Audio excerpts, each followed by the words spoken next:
Assalamu alaikum students. Today we are going to start our second year syllabus for psychology. This basically comprises of 4 sections, जिसमें कि हमारे पास developmental psychology है, हम abnormal psychology को पढ़ेंगे, social psychology को पढ़ेंगे और काउंसलिंग साइकोलॉजी को पढ़ेंगे. बेसिकली जो सेकेंड ईयर की साइकोलॉजी है उसके अंदर आप इत्तलाकी नफ्सियात पढ़ते हैं, अप्लाइड साइकोलॉजी पढ़ते हैं. जो पहले आपने फर्स्ट ईयर में पढ़ा वो जनरल कॉन्सेप्ट्स थे साइकोलॉजी के, लेकिन अब जो आप पढ़ेंगे वो अप्लाइड ब्रांचेस हैं साइकोलॉजी की, कि हम साइकोलॉजी के जो जो जनरल प्रिंसिपल्स आप पढ़ चुके हैं उनको डे टू डे लाइफ में किस तरह से अप्लाई करते हैं. तो इसमें सबसे पहला जो चैप्टर हम स्टार्ट करने जा रहे हैं वो डेवलपमेंटल साइकोलॉजी का है. डेवलपमेंटल साइकोलॉजी बेसिकली बहुत इम्पॉर्टेंट ब्रांच है साइकोलॉजी की, और इसका जो ताल्लुक है वो बेसिकली इंसान की ज़िंदगी में होने वाली जो तमाम तर तब्दीलियाँ होती हैं, वो बच्चे की इब्तदा से लेकर ज़िंदगी के आखिर डेथ तक जितनी भी मेजर चेंजेस आती हैं वो सारी की सारी हम नमूई नफ्सियात के अंदर पढ़ते हैं. इसको इसलिए नशोनुमा की नफ्सियात या नमूई नफ्सियात इसीलिए कहा जाता है क्योंकि जो नशोनुमा का अमल है वो इस्तक़रारी हमल या कॉन्सेप्शन से लेकर डेथ तक होता है, मौत तक होता है. और इस दौरान में बच्चे के अंदर बहुत सी चेंजेस आती हैं जो कि जिस्मानी तब्दीलियाँ भी होती हैं, ज़हनी तब्दीलियाँ भी होती हैं, समाजी सोशल और हिजानी तब्दीलियाँ भी होती हैं. तो बच्चा जब पैदा होता है उस टाइम उसकी जैसे देखने की सलाहियत इतनी ज़्यादा अच्छी नहीं होती, उसकी आइज़ इतना ज़्यादा प्रॉपर्ली वर्क नहीं कर रही होती, लेकिन with the passage of time Aahista Aahista वो पैटर्न्स में चेंजेस फील करना शुरू कर देता है, देखना शुरू कर देता है. इसी तरह से उसे कलर्स का जो है वो सेंस आना शुरू हो जाती है, फिर उसके एक क्लियर इमेज उसे नज़र आना शुरू हो जाती है. तो बेसिकली बच्चे जौन से हैं जो भी माहौल अपने माहौल के साथ इंटरेक्ट करते हैं तो वो नई नई इंफॉर्मेशन लेते हैं और उस नई इंफॉर्मेशन से सीखते चले जाते हैं. इसी तरह से जो बच्चे हैं शुरू में उनका सिर्फ एक इमोशन होता है, दैट इज़ फियर,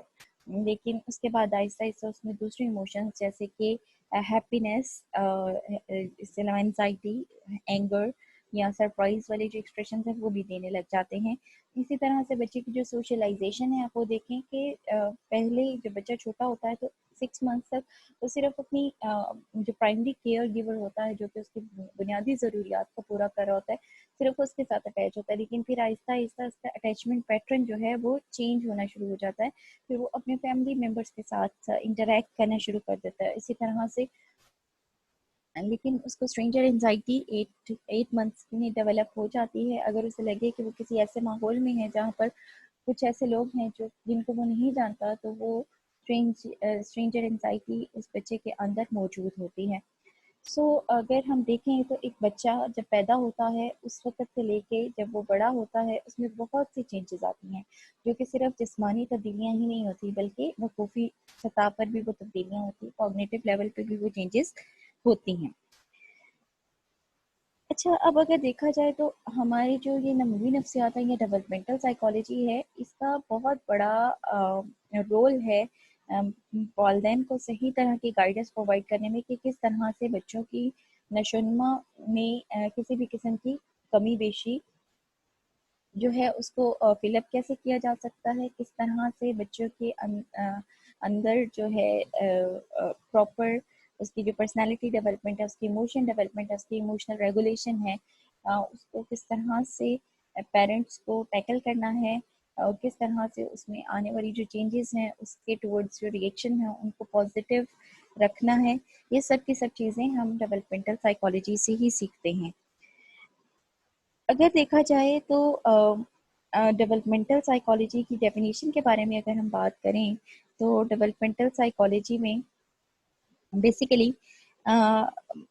हरलॉक ने डेफिनेशन दी है कि ये नफ्सियात की वो शाख है जो इंसान के वजूद में आने से लेकर इसकी मौत तक नशोनुमा, पुख्तगी और उम्र के मुख्तलिफ अदवार का तफसीली मुताला करती है और इसके साथ साथ जो इदराकी माशरती ज़िंदगियों के तकाज़े हैं उन पर भी बहस करती है. सो हरलॉक के मुताबिक फ्रॉम कंसेप्शन टिल डेथ जितनी भी चेंजेस आती हैं, चाहे वो फिजिकल हो, चाहे वो इमोशनल हो, चाहे वो कॉग्निटिव लेवल की हो, वो सारी की सारी इसके अंदर पढ़ी जाती हैं। अब बात करते हैं what is the purpose of psychology. Developmental psychology का पर्पस क्या है, क्यों इतनी रिसर्च डेवलपमेंटल साइकोलॉजी के अंदर हो रही है, क्यों अमेरिका में इतने स्कूल, कॉलेजेस, यूनिवर्सिटीज और मुख्तलिफ इदारे हैं जो कि डेवलपमेंटल साइकोलॉजी में रिसर्च कर रहे हैं। तो बेसिकली डेवलपमेंटल साइकोलॉजी के 3 बेसिक मकासद हैं। पहला मकसद ये है कि हम अंदाज़ा लगा सकें कि कौन कौन सी तब्दीलियां रूनुमा होती हैं नचोनमा के एक अहद से लेके, वन पीरियड से लेके दूसरे पीरियड तक, कौन सी चेंजेस आती हैं किसी भी इंडिविजुअल के अंदर, मतलब कि वो कौन कौन सी चेंजेस है जो आती हैं। दूसरी ये चीज़ कि हम ये जो नशोनुमा की तब्दीलियां हैं ये कब कब वाक़या होती हैं। पहला पर्पस ये फाइंड आउट करना कि कौन कौन सी चेंजेस आती हैं, और दूसरा मकसद ये फाइंड आउट करना कि ये तब्दीलियां कब कब रोनुमा होती हैं, और इन तब्दीलियों को रोनुमा होने के ज़िम्मेदार कौन से हालात और असबाब हैं। और उसके बाद ये जो तब्दीलियां होती हैं इनका अफराद के किरदार पे किस किस्म का तासुर पड़ता है, ये किस तरह से अफराद के किरदार की तब्दीली का बायस बनती हैं, ये सारी की सारी जोनसा है। और इसके अलावा जो चौथा मकसद है वो ये है कि क्या ये तब्दीलियां इनफरादी होती हैं या ये तब्दीलियां इज्तमाही होती हैं, मतलब कि क्या ये जो तब्दीलियां हैं सिर्फ एक इंडिविजुअल के अंदर आ रही हैं या उस एज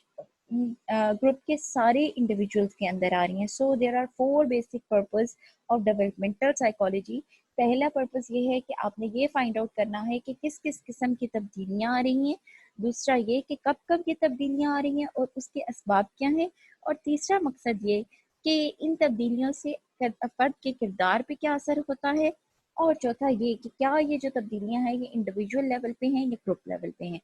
आज के दिन के लिए हमारा इंट्रोडक्शन हो गया है, आपको ये पता चल गया है कि जो डेवलपमेंटल साइकोलॉजी है उसमें हम फ्रॉम कंसेप्शन टिल बर्थ जितनी भी चेंजेस आती हैं, चाहे वो फिजिकल लेवल पे हो, चाहे वो कॉग्निटिव लेवल पे हो, चाहे वो सोशल लेवल पे हो, चाहे वो इमोशनल लेवल पे हो, हम उन सब को स्टडी करते हैं, उन पे रिसर्च करते हैं। और इसके 4 मकासद हैं। 4 मकासद में हम देखते हैं कि कौन कौन सी तब्दीलियां आ रही हैं, कब कब तब्दीलियां आ रही हैं, ये तब्दीलियां जो आती हैं ये अफराद के किरदार पे किस तरह से असरअंदाज होती हैं, और ये तब्दीलियां आया इनफरादी नोयत की हैं या आलमगीर नोयत की हैं। क्वेश्चन आंसर सेशन के लिए we will do live session so that you will be able to ask me any question जिसपे भी आपको कंफ्यूजन हो रही है। Thank you.